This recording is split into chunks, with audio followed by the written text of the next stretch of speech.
हाँ तो मित्रों, मैं Ranvijay Pratap Singh Prayagraj GS research centre Prayagraj के यूट्यूब चैनल पे आपका हार्दिक स्वागत एवं अभिनंदन करता हूँ। आइए मित्रों, आज हम लोग अनुच्छेद 77 की बात करते हैं। 77 में बताया गया सरकारी कार्यों के आवंटन, सरकारी कार्यों का आवंटन, इसके विषय में बताया गया है। तो अनुच्छेद 77(1) की प्रावधान को देखते हैं। तो अनुच्छेद 77(1) का क्या प्रावधान है। जैसा कि पिछली वीडियो में हम लोगों ने अनुच्छेद 76 तक भारत के महान न्यायवादी अटॉर्नी जनरल ऑफ इंडिया, वहाँ तक की बात हम लोगों ने कर लिया था। तो हमारे YouTube channel Prayagraj GS research centre Prayagraj के यूट्यूब चैनल पे अनुच्छेद 77 की वीडियो अब अपलोड किया जाएगा और अनुच्छेद 76 तक की वीडियो को अपलोड कर दिया गया है। आइए देखते हैं अनुच्छेद 77(1) का क्या प्रावधान है। अनुच्छेद 77(1) कहता है भारत सरकार का समस्त कार्यपालिका कार्यवाही राष्ट्रपति के नाम से की हुई मानी जाएगी। मतलब भारत सरकार के जो भी कार्यपालिका संबंधी कार्यवाही किया जाएगा वो सब राष्ट्रपति के नाम से की हुई मानी जाएगी। ये प्रावधान अनुच्छेद 77(1) का है। अनुच्छेद 77(1) का प्रावधान है भारत सरकार का समस्त कार्यपालिका कार्यवाही राष्ट्रपति के नाम से की हुई मानी जाएगी। ये 77(1) का प्रावधान है अनुच्छेद। अब 77(3) की बात करते हैं, जो इम्पोर्टेंट अनुच्छेद है, एग्जाम की दृष्टि से वहाँ पिछले क्वेश्चन आए हैं प्रीवियस ईयर में, उन्हीं अनुच्छेदों की बात किया जाएगा। तो अनुच्छेद 77(3) का प्रावधान देखते हैं। अनुच्छेद 77(3) का प्रावधान है कि भारत सरकार के कार्य अधिक सुविधापूर्ण किए जाएं और मंत्रियों के कार्यों के आवंटन के लिए राष्ट्रपति नियम बनाएंगे। ये इसका प्रावधान है कि भारत सरकार के जो कार्य हैं अधिक सुविधापूर्ण किए जाएं और जो मंत्रियों के कार्य हैं उसका आवंटन किए जाए और उसके लिए जो नियम होंगे राष्ट्रपति महोदय बनाएंगे। तो ये तो हमारा 77(3) की बात हो गई। अब हम लोग अनुच्छेद 78 की तरफ चलते हैं। तो अनुच्छेद 78 में बात किया गया है राष्ट्रपति को जानकारी देने के संबंध में प्रधानमंत्री के कर्तव्य। अब इसकी हेडलाइन करते हैं तो प्रधानमंत्री के कर्तव्य की बात करते हैं कि अनुच्छेद 78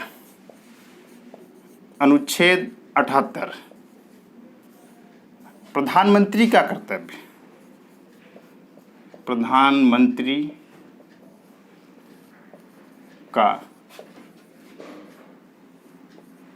कर्तव्य, इसकी बात करते हैं अनुच्छेद 78 में। अनुच्छेद 78 एग्जाम की दृष्टि से देखा जाए तो यहाँ से क्वेश्चन आते तो है यहाँ 72, 73, 74, 75, 76, 77, 78, ये सारे अनुच्छेद जो है ये इम्पॉर्टेंट, यहाँ से क्वेश्चन देखने को मिलता है एग्जामों में।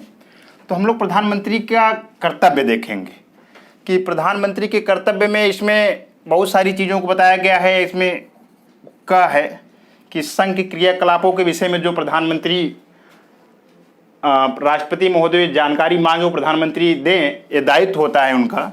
संघ के क्रियाकलाप, संघ के कार्यकलाप, संघ के कार्यकलाप प्रधानमंत्री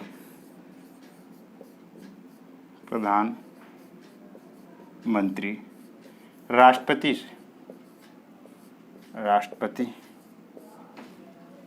को संघ के क्रियाकलाप के विषय में प्रधानमंत्री राष्ट्रपति को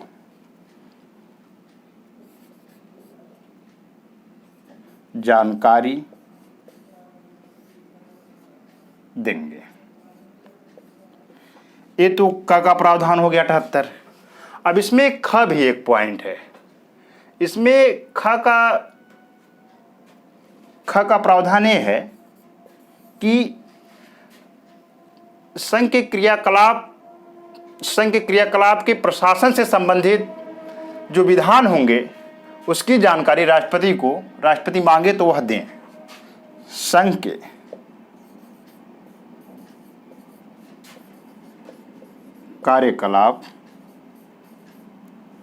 कार्यकलाप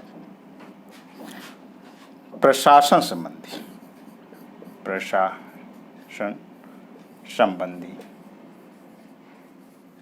संबंधी जानकारी प्रधानमंत्री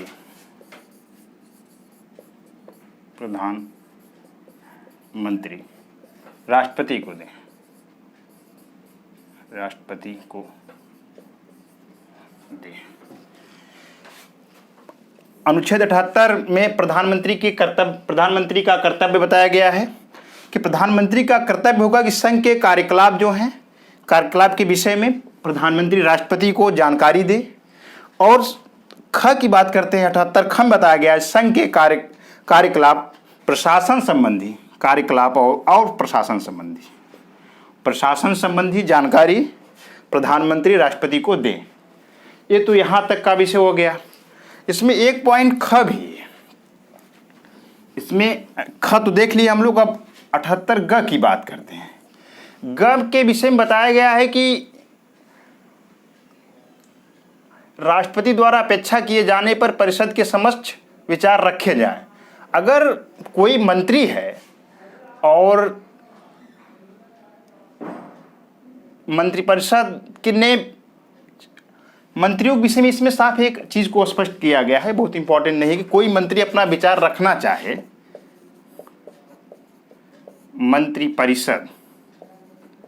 मंत्रिपरिषद के विचार रखने के लिए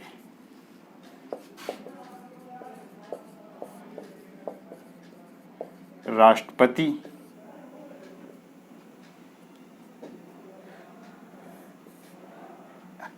मंत्रिपरिषद विचार अपना रख सकता है। इसके लिए राष्ट्रपति का प्रावधान है कि राष्ट्रपति अपने कर्तव्यों को देखते हुए यहाँ करे।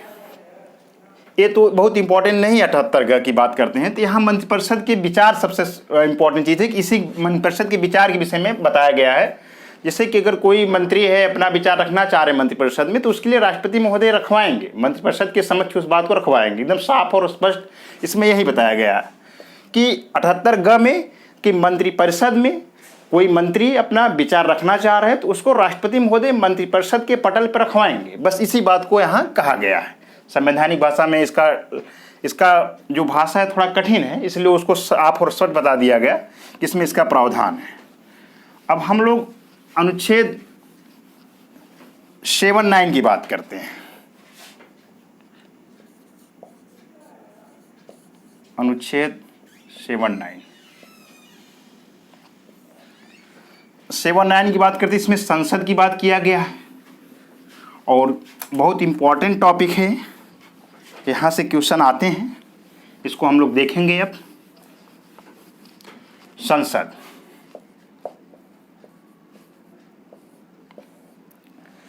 अनुच्छेद 69 यही कहता है, 79 अनुच्छेद 79 यही कहता है कि भारत की एक संसद होगी और जो कि लोकसभा और राज्यसभा और राष्ट्रपति से मिलके बनेगी। इसमें यही चीज बताया गया है। लोकसभा, राज्यसभा और राष्ट्रपति, इस संसद के 3 अभिन्न अंग हैं।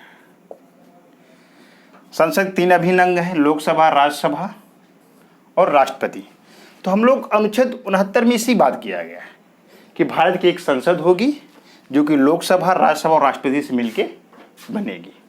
इसमें एक चीज़ों को बहुत इंपॉर्टेंट बात बताया गया है कि इसको लोकसभा को जनता की सभा कहते हैं, जनता की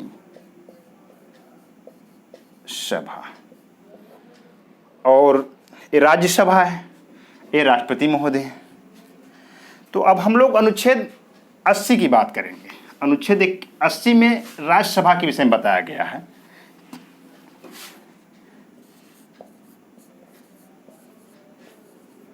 अनुच्छेद 80 राज्यसभा, राज्यसभा। इसके सब क्लास हैं, उसको भी देखा जाएगा।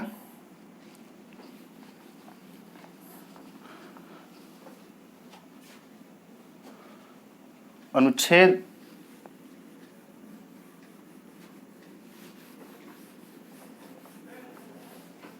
इसको यहां ऊपर लिख देते हैं, अनुच्छेद 80 राज्यसभा, राज्यसभा। अनुच्छेद 80 में राज्यसभा के विषय में बताया गया है।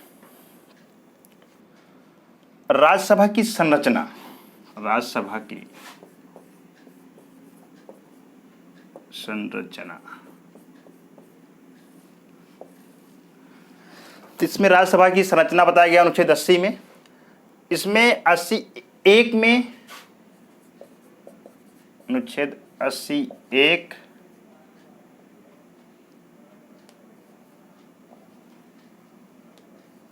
अनुच्छेद 81 का की बात करते हैं। इसका प्रावधान एक छोटा सा, उसको देख लेंगे हम लोग। अनुच्छेद 81 का में यही बताया गया है कि जो 12 सदस्य होंगे, 12 सदस्य मनोनीत होंगे, मनोनीत होंगे। और ख की बात करते हैं तो इसमें ख में बताया गया है कि राज्यों और संघ राज्य क्षेत्रों से 238 से अनधिक की बात किया गया है। राज्यों और संघ राज्य क्षेत्र से 238 से अनधिक,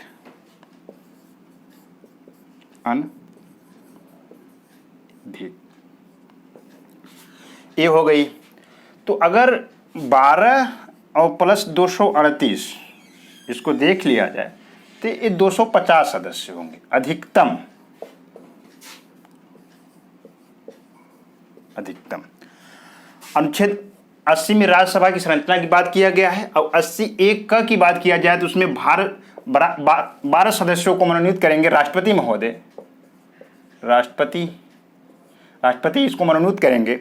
और 80 ख की बात किया जाए, राज्यों और संघ राज्य क्षेत्रों से 238 सदस्य से अनधिक, इसकी बात किया गया। दोनों को जोड़ देंगे तो हो जाएगा 250 अधिकतम सदस्य, अधिकतम सदस्य राज्यसभा के।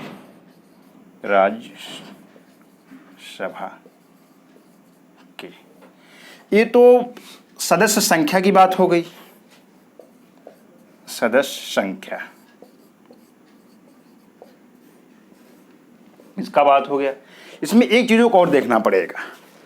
जब जम्मू कश्मीर पुनर्गठन अधिनियम लागू किया गया और लद्दाख को बनाया गया तो इसमें केंद्रशासित प्रदेश का जो मैटर है, इसमें संघ राज्य और संघ राज्य क्षेत्र की बात किया गया है।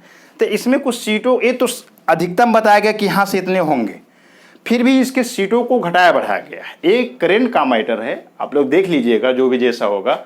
जो हमारी जानकारी में है तो वर्तमान की दृष्टि से देखा जाए तो 225 प्लस 8 प्लस 12 मतलब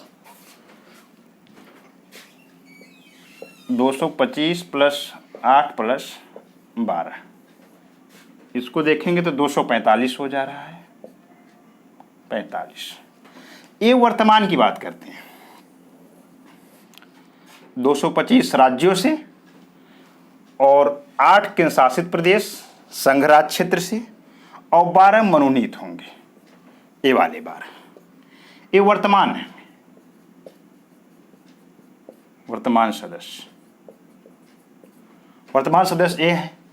तो करंट का मैटर है, इसको देखिएगा आप लोग क्या है। पर हमारी जानकारी में ये है कि राज्यों से 225 आएंगे, 8 आएंगे शासित प्रदेश से और 12 सदस्य मनोनीत होंगे 80(1) क के तहत।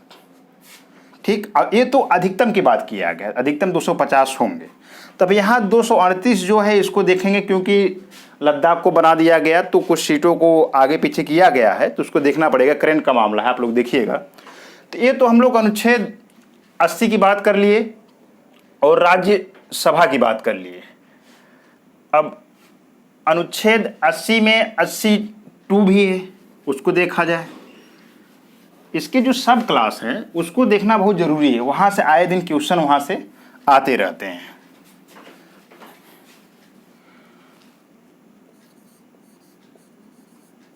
अनुच्छेद 82 देखते हैं, और साथ में जो इसके और प्रावधान है उसको भी देख लेंगे हम लोग। 82 और अनुच्छेद 83 और अनुच्छेद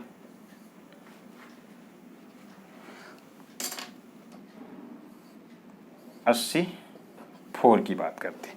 इसमें कौन कौन सी चीज़ों को बताया गया है, ये इम्पॉर्टेंट है।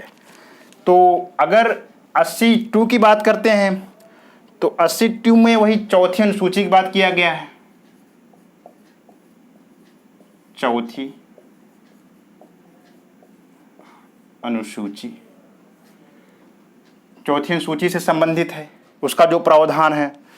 और 83 की बात किया जाए तो इसमें वही साहित्य कला विज्ञान वाला मामला है। राज्यसभा में मनोनीत 12 सदस्य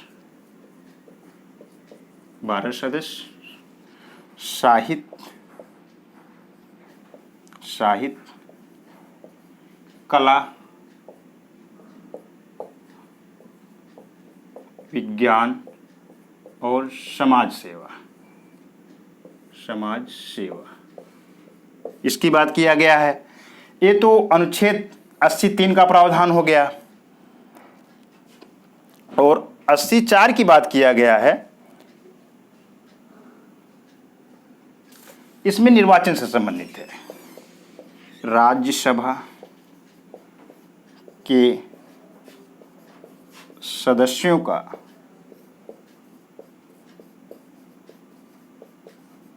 निर्वाचन। तो राज्यसभा के सदस्यों का निर्वाचन जो होता है विधानसभा के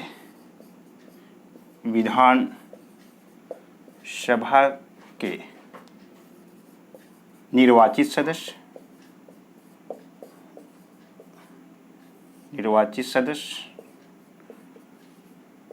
सदस्य आनुपातिक प्रतिनिधित्व के एकल समकरणीय मत प्रणाली द्वारा राज्यसभा के सदस्यों का निर्वाचन होता है।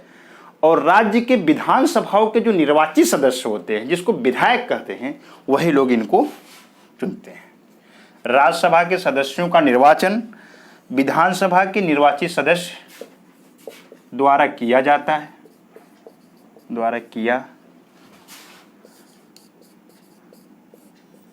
है। इसका जो प्रोसीजर है, आनुपातिक प्रतिनिधित्व का एकल समकरणीय मत प्रणाली, आनुपातिक प्रतिनिधित्व के एकल संक्रमणीय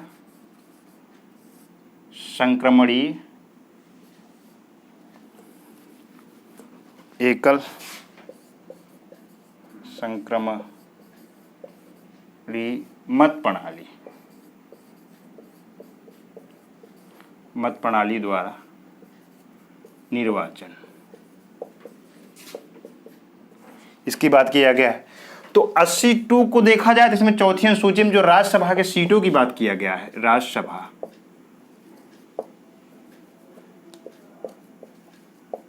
की सीट, इसकी बात किया गया है। और अनुच्छेद 83 की बात करते हैं तो अनुच्छेद 83 में राज्यसभा में मनोनीत 12 सदस्य जो होंगे उस साहित्य कला विज्ञान और समाज सेवा से आएंगे। और 84 की बात करते हैं तो 84 में राज्यसभा के सदस्यों का निर्वाचन विधानसभा के निर्वाचित सदस्यों द्वारा किया जाता है और एकल समकर्णी मत प्रणाली द्वारा किया जाता है। एकल समकर्णी मत प्रणाली के आनुपातिक प्रतिनिधित्व के एकल समकर्णी मत प्रणाली द्वारा राज्यसभा के सदस्यों का निर्वाचन किया जाता है। तो ये तो हम लोग अनुच्छेद 80 के विषय में राज्यसभा की संरचना के विषय में हम लोगों ने पढ़ लिया। अब हम लोग अनुच्छेद 81 की बात करते हैं। अनुच्छेद 81 में लोकसभा है। लोकसभा की बात करते हैं। लोकसभा में क्या क्या बताया गया है।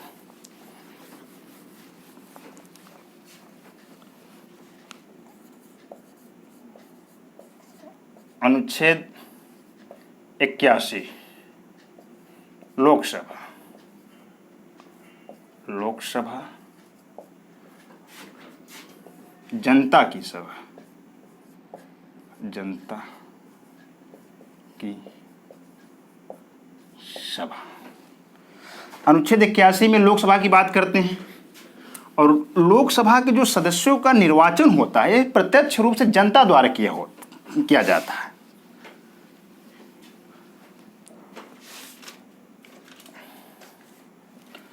अनुच्छेद 81 की बात करते हैं तो इसमें बताया गया है कि ये तो अनुच्छेद 81 में 331 वाला जो प्रावधान था एंग्लो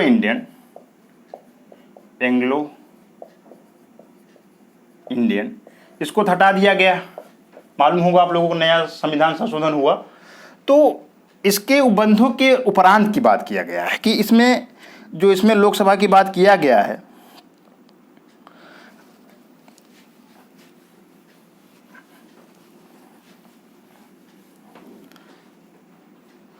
और अनुच्छेद 81 में देखा जाए तो अनुच्छेद 81 क की बात किया जाए।